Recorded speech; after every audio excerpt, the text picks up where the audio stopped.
Alright guys, today I'm bringing you a legendary item guide in Borderlands 3, and in this video we'll be looking at the Maliwan SMG known as the Ion Laser. The red text on the weapon reads, Particles Unite, and what's special about this weapon is it's a Maliwan laser weapon, but when you stop firing the gun, 1 to 6 elemental projectiles will be fired from the weapon depending on how long you were continuously firing the gun for. It seems to roughly be 1 projectile per second of continuous fire, which caps at 6. This weapon was added with the new Handsome Jackpot DLC and can drop from any source within this DLC, but has an increased chance to drop from the Mayor's Killer look known as Evil St. Lawrence, who could be found on the Spend Opticon. The quickest farming route I've found is by spawning in at the Market District fast travel, and upon spawning in, veering right, going down to the lower floor on your left, running across and up the opposite escalator, and he'll spawn right in front of you. If you guys also didn't know, the Mayor's Killer looks have a very high chance to drop the new class mods, so if you're after the class mods, then the Mayor Killer looks are definitely what you want to farm in order to get them at ease. As is normal with Maliwan weapons, this weapon drops with the ability to swap between 2 elements, which can be anything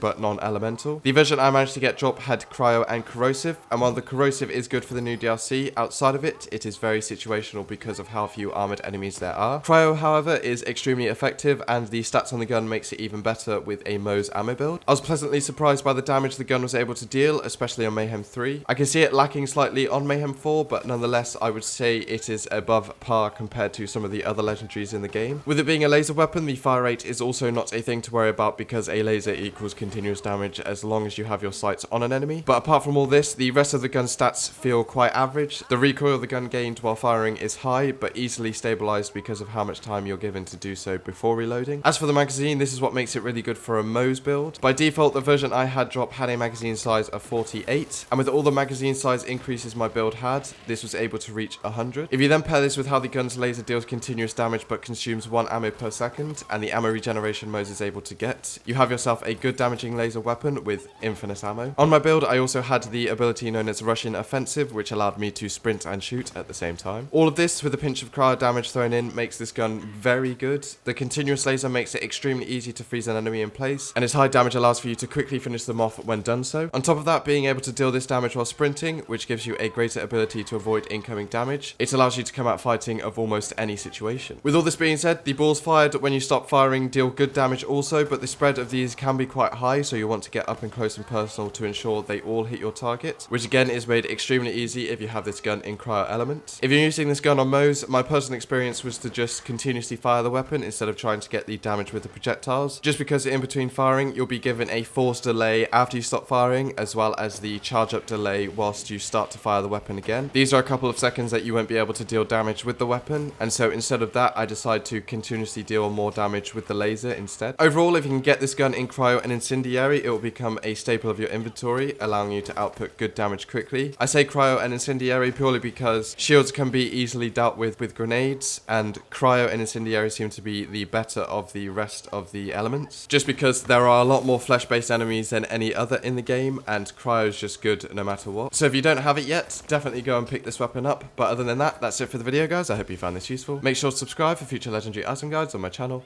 and yeah, see you in the next video.